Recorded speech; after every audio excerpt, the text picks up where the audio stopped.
Hello అందరికీ. పెళ్లిలో మామ అల్లుడి కాళ్ళు కడుగుతాడు కదా! అలా ఎందుకు కడుగుతారు?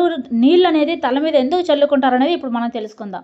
భారతీయ సంప్రదాయంలో పెళ్లి సమయంలో మామ తనకంటే ఎంతో చిన్నవాడైన అల్లుడి పాదాలను కడిగి, ఆ నీటిని తన తల మీద, భార్య తల మీద కూడా చల్లుకోవడం తెలిసిందే. ఇది వేదంలోనూ కనిపించడం ఆశ్చర్యం కలిగిస్తోంది. అయితే ఇక్కడో రహస్యం ఉందండి. సాక్షాత్ లక్ష్మీనారాయణ స్వరూప వరాయ శ్రీ మహాలక్ష్మి స్వరూపి శ్రీం కన్యాం అనేది వివాహ మంత్రం. వివాహమైన రోజున ఈ వరుడు పేరుకి ఎవరైనా సరే, వయసులో ఎంత చిన్నవాడైనా సరే అతడు లక్ష్మీనారాయణ స్వరూపుడే. శ్రీహరి పాదాల నుంచి గంగ పుట్టింది కనుక ఇతడి పాదాల నుంచి వచ్చే నీరు గంగతో సమానమని భావిస్తారు.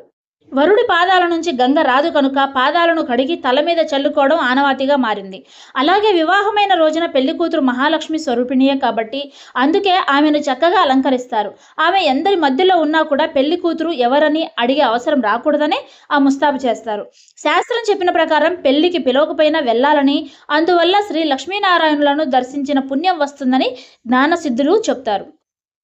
మరి ఈ స్టోరీ మీకు నచ్చిందని అనుకుంటున్నాను. నచ్చితే కనుక లైక్, షేర్ అండ్ సబ్స్క్రైబ్.